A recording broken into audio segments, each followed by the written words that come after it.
So, hello and welcome along to another edition of Isolation Interviews for Hospital Radio Reading and for my YouTube channel. And I am super excited that my guest today is an acting icon in the form of Ross Boatman. Ross, thank you for joining me. How are you? I'm very well, and thank you. It's my absolute pleasure to be here.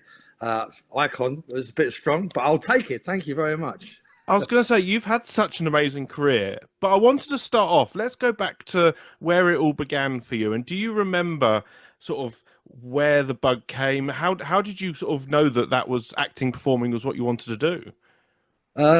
Yeah, I do remember, and it was a very early age actually. I think I was the youngest of four, and they were quite a lot older than me.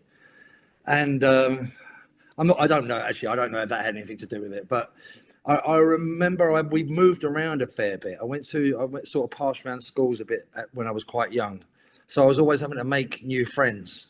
And I found that I had a talent for impersonations, impressions. I don't, in reality, I don't know how good I really was, but the other kids seemed to appreciate it, and I was probably doing the impressions that everybody else was doing at the time, which was like Frank Spencer and Tommy Cooper.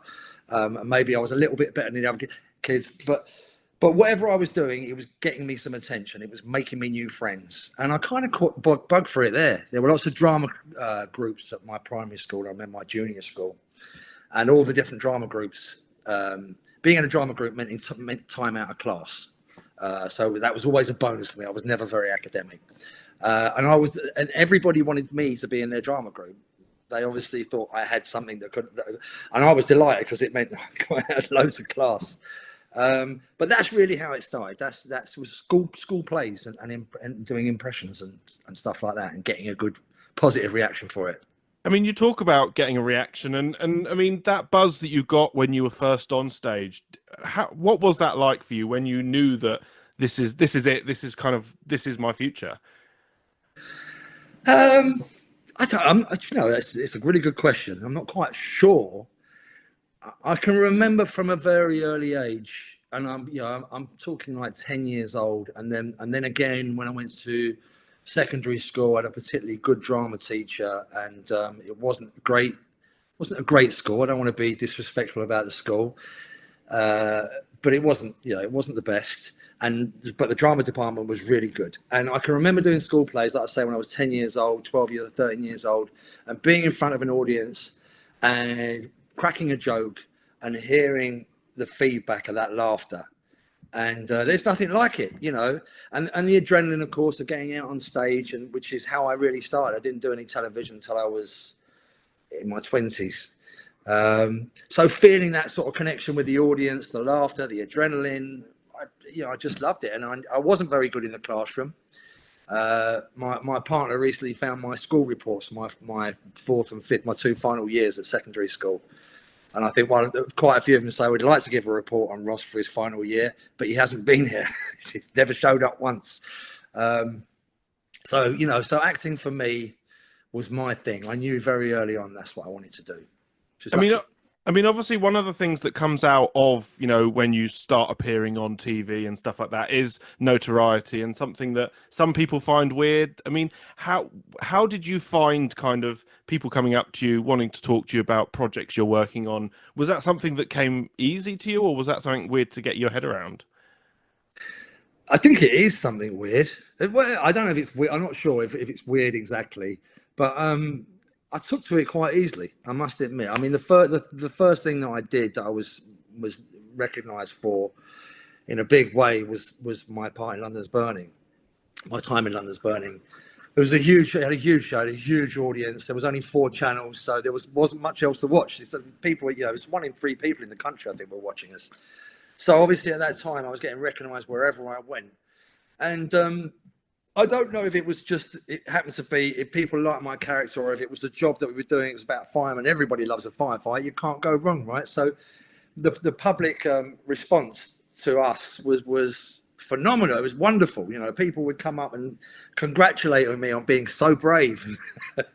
I mean, so no, but seriously, but people were lovely, and obviously every now and again you get somebody who's a bit chippy and wants to make you feel small and wants to impress upon you that they're not impressed by you, by telling you so much.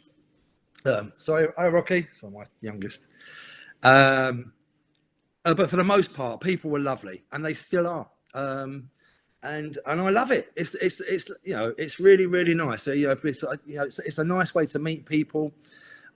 People tend to be really, really friendly, and you get some people that, like I say, that aren't so much. But for the most part, people are lovely, and why wouldn't that be lovely for me? It really is, So never had any complaints. Now, talking about London's Burning, I mean, when you do a job like that and you're playing, someone who, like you say, fights fires, do you find that you actually, because you obviously have to know a certain amount of, the role or the job that you're going into. So, did you find that you were actually learning a lot about being a firefighter as part of that? Yes, we did, because. Well, I think it might have changed after I left. I did it for 8 years, and I think budgets became a little bit smaller in time. But when I started, the budget allowed, and I was very lucky. We were all sent off to Southwark training school with a real cadets, which was an amazing experience. It was a crash course for us. I mean, they had to sit in classrooms and do all the theory work and stuff, and we just did the practical stuff, which meant rolling out hoses, learning how to run up a ladder, how to come down the towers and stuff like that, the rat run, using the breathing apparatus. All the practical stuff we learned how to do. And we learned a bit about the firefighters too and what makes them tick. They have to, I think, develop a kind of slightly dark sense of humor in order to deal with the trauma of what they have to face on a daily basis, whether it's a road traffic accident or, burns victims or whatever, the most awful things. And so they took great pleasure in showing I joined after the original pilots. And there was me, Glenn Murphy and Trevor Etty, and they all joined for the first series. And they took great pleasure in showing us the most gruesome photographs to try and get a reaction from us. So we certainly learned something about not just the practicalities, but what makes firemen who they are, or firefighters, I should say, who they are, and what makes them tick, and how they interact with each other. So it was a really useful time. And then when we finished the training, we all went off to different fire stations. I went to Hornsey in Holloway, and spent, I can't remember, it was one night or two, where they also took great pleasure in practical jokes. We slept in beds that flap up into the wall. And of course, I woke up in the middle of the night with the lights going on, the bells going down. And as I tried to get out of bed, the bed flipped backwards. They all sort of flipped me into the wall. But that was amazing because we got to go, out on shouts with them, on engines with the two tones blaring, the bells going and stuff, and turning up at sort of 4-pump fire in Kentish Town. It was an incredible experience, and it really helped to prepare for the job too, to give it some integrity and authenticity. Now, another job I wanted to mention was you appeared in the sitcom Mum. Obviously, a great series. Working with Leslie Mandeville must have been, an honor. What was that like to be a part of that show? I mean, I think that probably has to be my favorite TV job ever. I mean, it's so brilliantly written by Stefan. I'm going to pronounce his name because I know it's not Golanowski. Oh my God, I'm so sorry, Stefan, if you ever get your name. It's a brilliant writer. It was a brilliant piece of writing. And Richard Laxton, who directed the first series, was also amazing team. And it was a bit of a shocker for me. I couldn't quite believe I was there, if I'm honest, for the first season at least. I'm there with Leslie Manville and Peter Mullen and all these sort of, for me, really sort of highbrow, right, intelligent actors. And I'm like the guy from London's Burning. And all I've ever really played is sort of gangsters and wide boys and policemen, and I just, I spent the whole first season sort of pinching myself. Am I really here? And feeling too like I wasn't really good enough for it. I just thought I can't compete. Not it's a competition, but I can't keep up with these people. They're just too talented. I mean, and she's phenomenal, as is Peter and all of the rest of the cast. When we came to doing the second season, Stefan called me in. He called everybody in, so all the actors in individually, to talk about what he was going to do in the second season. And it was a wonderful moment for me having this meeting with Stefan, because Derek was, he wasn't a small player in the first series, but he wasn't quite as, you know, he wasn't one of the leads, as it were. And he had a lot of faith in me, and I remember him saying to me, you know, you're going to bring the comedy. I mean, obviously everybody's bringing the comedy, but he was basically telling me that he was going to beef up my part and give me more, you know, and give me more responsibility in the show, which was incredible. For me, I couldn't believe it. It was I do suffer badly from the imposter syndrome. I always think I've got away with it this time, but next time they're going to find me out.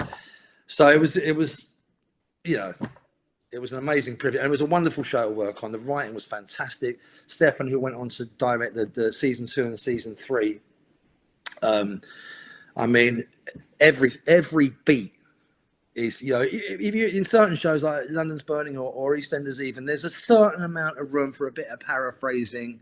You know, you like to stick to the scripts as close as you can, but you can bring in something of yourself. And in Mum, there was none of that. Every comma, every every but, it's in the script. And, you know, and we had time to breathe. You know, Stefan would come and direct us. So you don't have that privilege in lots of TV where you're really having to, you know, you have the privilege of time and budgets to take, you know.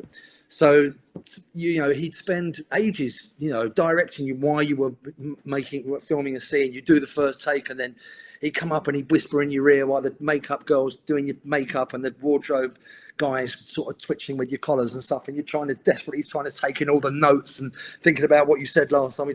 But he just didn't leave there was, you know, any room for error, if you like, you know, and I think that shows in the show. It's a beautifully written piece. Obviously, my character was not the main, you know, it's a love story, really, between two people of a certain age who are surrounded by these crazy family. And it was a wonderful job. And I just wish Stefan would write a Christmas special or something, so I know we'd all love to go back and do one. Fingers crossed. I know that I recently had the pleasure of interviewing Gillian Wright, who, when obviously she found out that she was going to be working with you more on EastEnders, I remember she said that she was so excited to work with you because she had been a big fan of you on Mum. So to know that you work with people who really, really admire what you've done previously, that must be a nice little sort of honor as well. It's a lovely thing. I mean, Gillian. Gilly, who I love dearly, obviously I've spent a lot of time working with over the last few years. She never told me that she was really excited to work with me. Not so much. I don't think that's Gilly, but she did tell me that she was a huge fan of Mum, and we talked about it a lot. And so I did have a feeling that, you know, she found, you know, me to be someone that was, you know, on a level with her, somebody that she could be interested about working with. Which is a huge compliment, because from her, or from anybody, but from her, particularly from me, because EastEnders is filled with fantastic actors, but there's something very special about her, because her character is kind of, there are some similarities, obviously, but it's a character that she's built, and it's quite far removed from who she really is, and she's so brilliant. So the fact that she would be excited about working with me, yeah, is lovely. It was lovely just arriving there, to be honest. You know, when I arrived, obviously it's such a huge show, and I don't know who knows me and who doesn't. I don't assume that people will know who I am, and so I sort of, you know, was slightly, you know, anxious about. I think as probably most actors going into such a big show, and you think it might be a bit cliquey, and, you know, and people will kind of like, who's he or who's she or whatever. But when I arrived there, it was like I'd come home. That's what it was like. It was unbelievable. Almost everybody knew, you know, for not just the actors, but the, you know, people in production and the crew and so on. Some of them I worked with before, some of them knew me, some of them didn't, but knew something about me. They knew about Mum or London's Burning or about my poker career, or, you know, there was, and everybody, even the people who did, everybody was just so lovely and welcoming, and it was wonderful. And I did feel kind of special. I did kind of feel like, you know, I'm Ross Boatman. People know who I am. I mean, the feeling doesn't last long, but it was really nice. It was very nice to have that, yeah. Now, we must talk about EastEnders. Obviously, that has been a big part of your life for the past 4 years now, I believe. You joined, you joined in 2021. How did that come about for you? Because was soap something you'd ever thought of doing, or? Yeah, I mean, I think EastEnders, particularly for obvious reasons, was the one that I wanted to do. I mean, obviously, I'm a Londoner. I was more suited to that part. It would become more easily to me, but also because I think it is the best soap, and I always did. Although the others are very good, EastEnders is the one. So I did always have an ambition to be in it, and I auditioned for the part of Harvey. A couple of months before I started filming it, but I'd actually auditioned for I think 3 or 4 other parts previously for EastEnders. And they said to me every time I got messages back to my agent saying, "We love Ross, he's fantastic. We really want him in the show, but we don't think he's quite right for this part." And eventually, during COVID, I'd just been offered a job in a Netflix film with Joe Joyner and Jimmy Nesbitt, who I love. And it was during COVID, and so everything was done on self-tapes. You weren't meeting anybody in a room. And I remember my agent. I imagined I was getting this Netflix series. I imagined it was going to be huge amounts of money. It's Netflix. It's going to be massive. It goes worldwide. Oh my God! Like, how many zeros are there going to be? And then my agent phoned me up, and I said, "So how much? How much is it?" Well, I won't sort figures, but it wasn't a lot. There weren't many zeros, right? I was like, what? Hold on a minute, wait. And I said, this can't be right. They want to tie me over for 6 months. They're shooting the series for 6 months. I know my part's not very big in it, and they won't need me for that whole 6 months. But what else could I do? I mean, what if EastEnders, for instance, were to call up tomorrow and offer me a job, and I'm tied into this, and I'm only getting paid so much? And she went, oh, darling, EastEnders aren't going to call you up tomorrow, love. It's not going to happen. Take the Netflix job, which I did. A week later, I kid you not, EastEnders phoned up and said, we'd love to see Ross. So Julia Crampsey, who's I'd love, was casting director then, and she'd always promised to get me in. And John Sen was producing, he was the ex-executive producer then. And I think he'd seen Mum, I think, I think that might be where he knew me from. Anyway, they asked me to audition. They sent me a script. Obviously, again, I couldn't go in and meet them. And the part of Harvey was the audition piece I was given was never something that was actually aired. But here's this character, it's this whole monologue where he is ranting about foreigners and how it makes him sick that they're there taking your jobs. Oh my God. I mean, it's a great character to play, but I was thinking, can't see much longevity in this part. You know what I mean? And they said it's a 6-month thing. Anyway, it went well. I recorded it 100 times. My poor girlfriend had to, just do it over and over again until I found one that I was happy with. Sent it off. They offered me the job. And I thought, well, it's going to be 6 months because this character can't possibly. So he's so vile. There's no way he can survive, right? And for whatever reason, I think what they did is they got.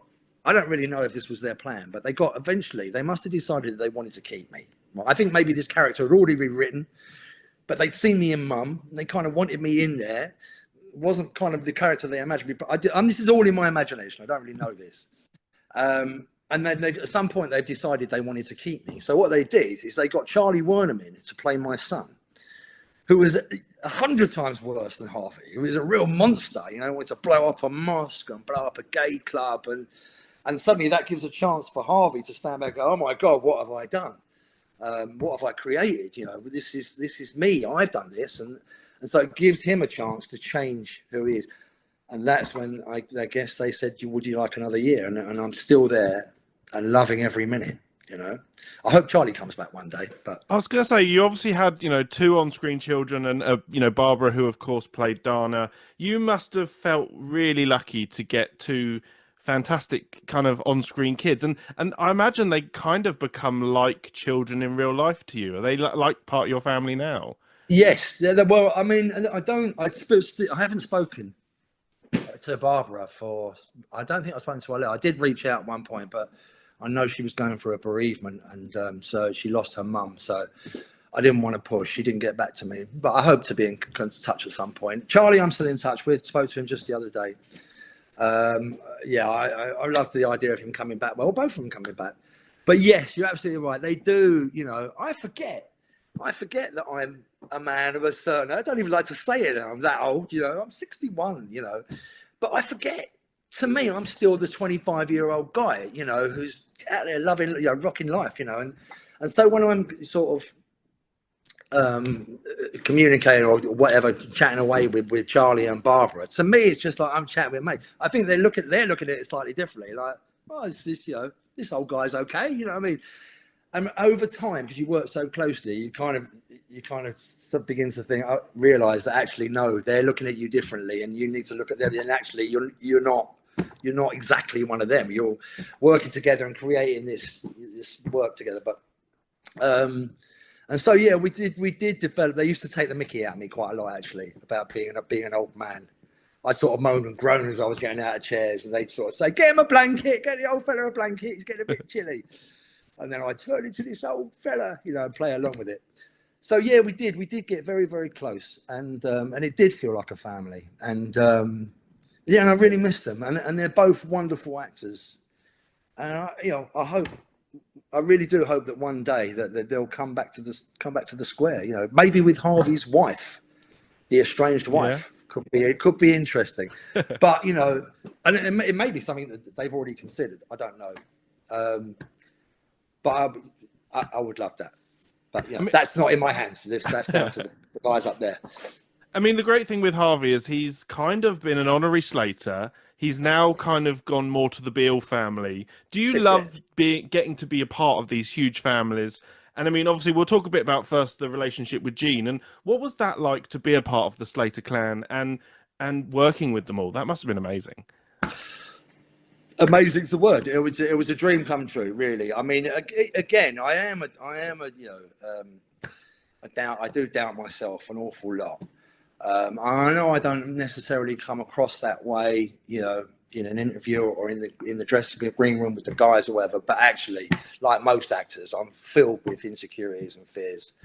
So again, it was a bit like the mum thing. We're like looking around at Gillian Telforth, you know, and Jesse Wallace and Lacey Turner, yeah, I mean, it's always, you know, I mean, some of my very, very favourite characters. I mean, I just adore Lacey, and she's just amazing, and Jessie. I mean, they're all just fantastic.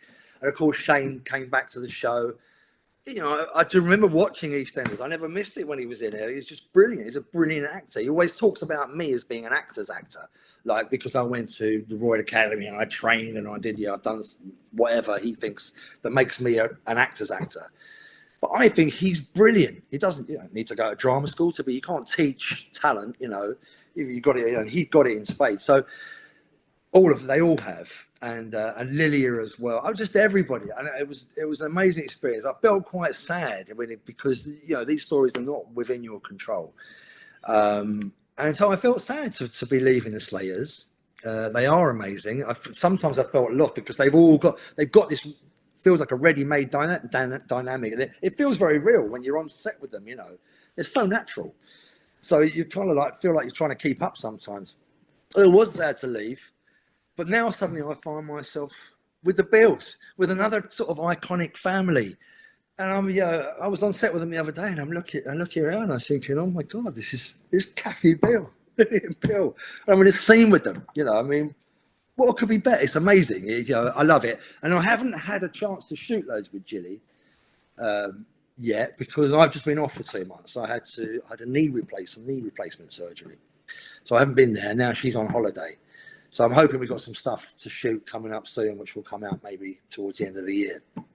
Fingers crossed.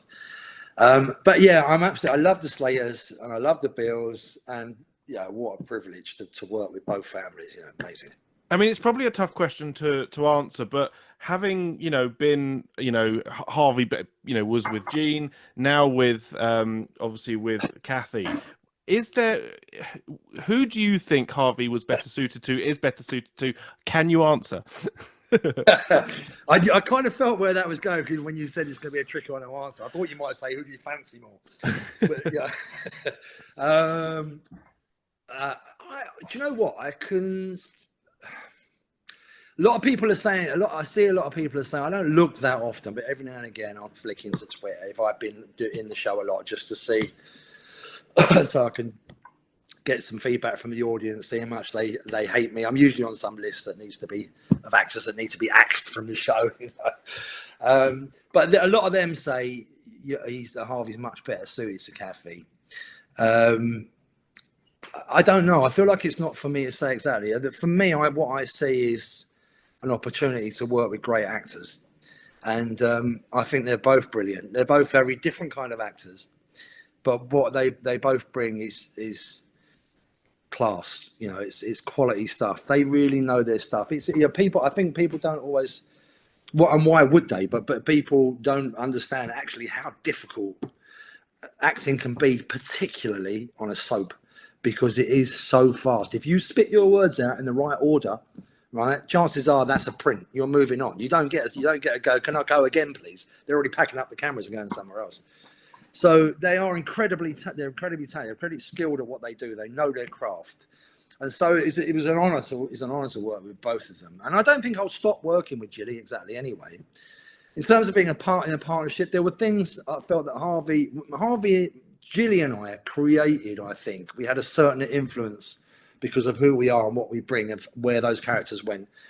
And Harvey he almost turned into a slight, not quite as wet version of Derek in Mum.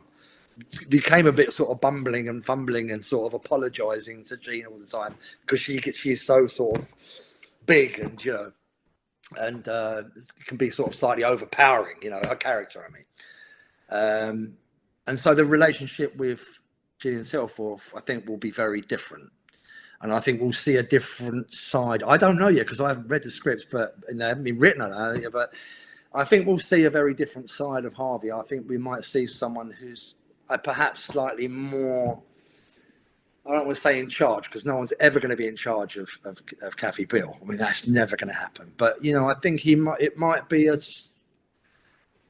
my God, it's difficult. It is a difficult question because I don't want to say Harvey and Jean didn't have an equal partnership, because they did actually.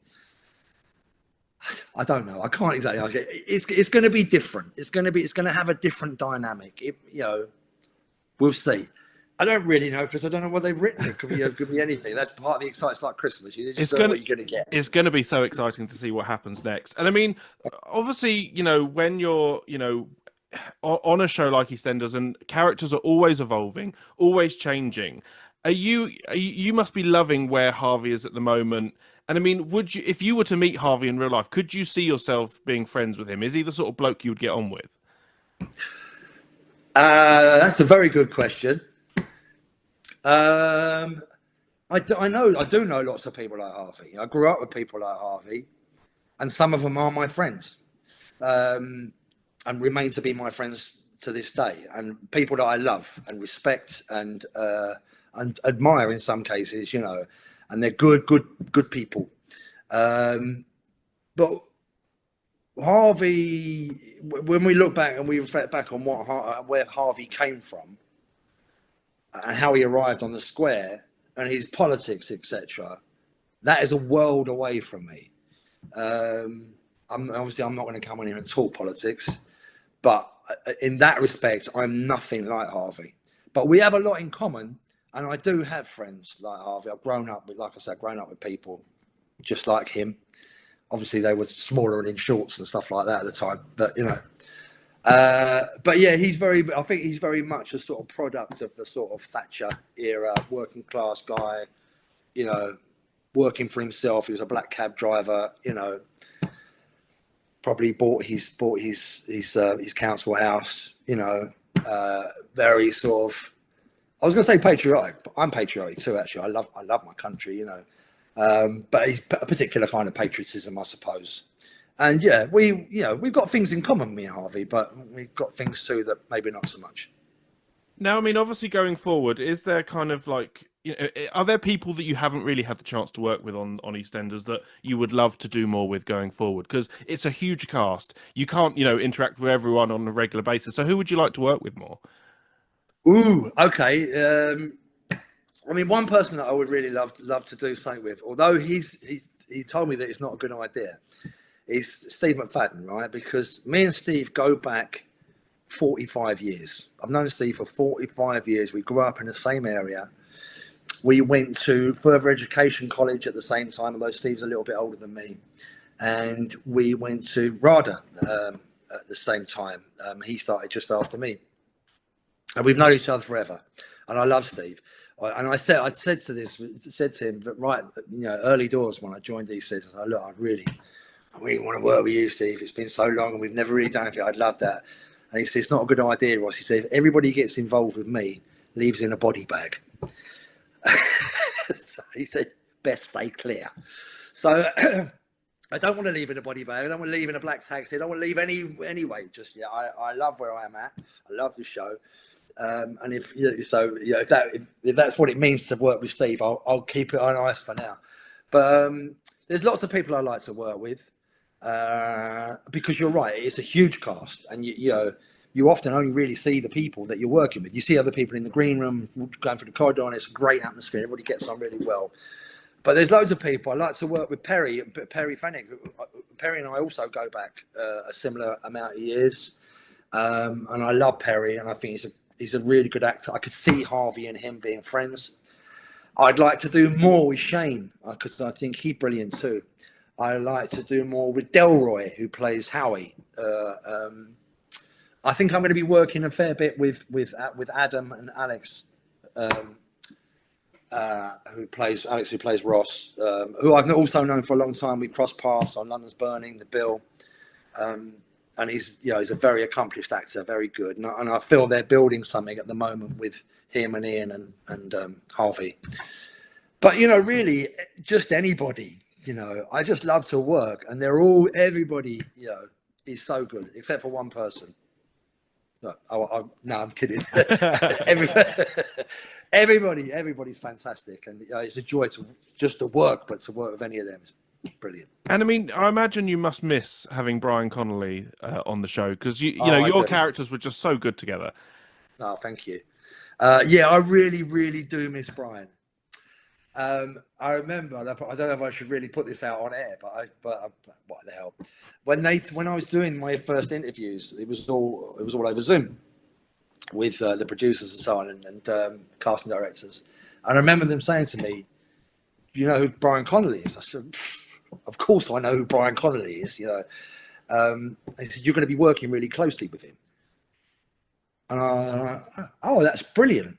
And I was thinking, really, Brian Connolly? I kind of know him. I knew him from It's a Puppet, right? And I was thinking, obviously, he's done loads of acting, but I wasn't really aware of that.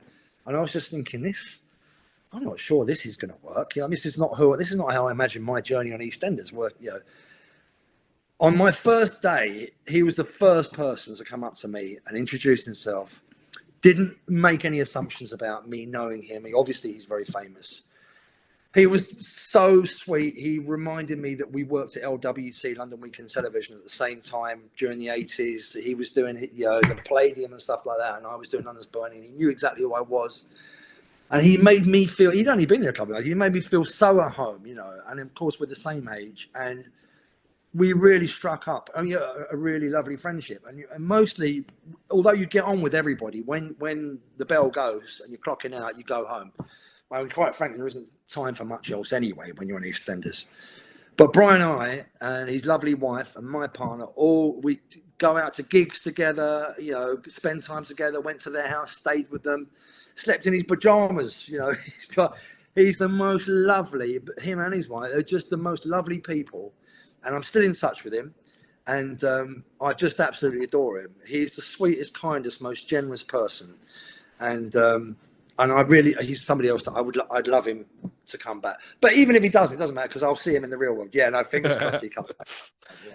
Now, as I say, it's been a pleasure speaking to you. But before we go, I always like to ask my guests, if they've got any messages for any of the amazing NHS staff, because obviously, they work tirelessly. What would you like to say, first of all, to the amazing staff, but also to any of the patients who are currently stuck in hospital at the moment? What would you like to say? Okay, should I start with the patients or the staff? Yeah, you can start with the staff first. Okay. Well, you say if I got messages to any of them, I've got messages to all of them, which is I absolutely love you. I know that things are not easy, and God, I don't know how political I should get. Probably not political at all, but I am. let me put it like this: I am 110% behind all the doctors and all the nurses. I spent a fair amount of time in hospital recently with my knee surgery. I've got a Crohn's disease, so I've got a fantastic team that work at my local hospital who look after me. I believe in the NHS. I believe it needs more funding. I believe that everybody should be paid properly for the amazing work they do. We cannot exist without our doctors and nurses from all over the world. They're incredible people, and I'm eternally grateful for everything, every visit for hospital, for my kids, for me, for my mum who was looked after in her latter years and stuff. Yes, I love you all. I really do. I mean that from the bottom of my heart. As far as the patient's concerned, who cares about the patients? No, I'm kidding.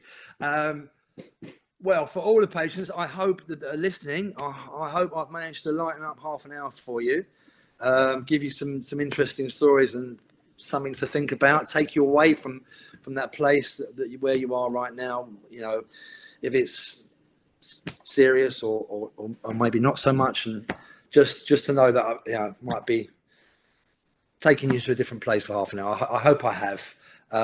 I know what it's like to be in pain. I know what it's like to be around people that are suffering. I wish you all the speedy recoveries from whatever it is, whatever reason you've got. Sorry, I'm being very inarticulate, I know, but I wish all the patients the very best. And of course, they should keep watching EastEnders. Of course, yes. Monday to Thursday drops on iPlayer at 6 o'clock in the morning. It's on 7:30 on BBC One. Ross, it's been an absolute pleasure. You're welcome back anytime. Thank you for giving up your time. Thank you, mate. An absolute pleasure to be here. I'm sorry if my message to the patients was slightly incoherent, but I think you kind of got the gist of it. It's my absolute pleasure, Matthew, and I'd love to come back sometime. And if the patients enjoyed listening to me, I'm happy to come back and talk again. Perfect. Until then, tune into EastEnders. If you're not watching it yet, start watching it. I'm on it. It's brilliant. Although I won't be on it for a while, I think. But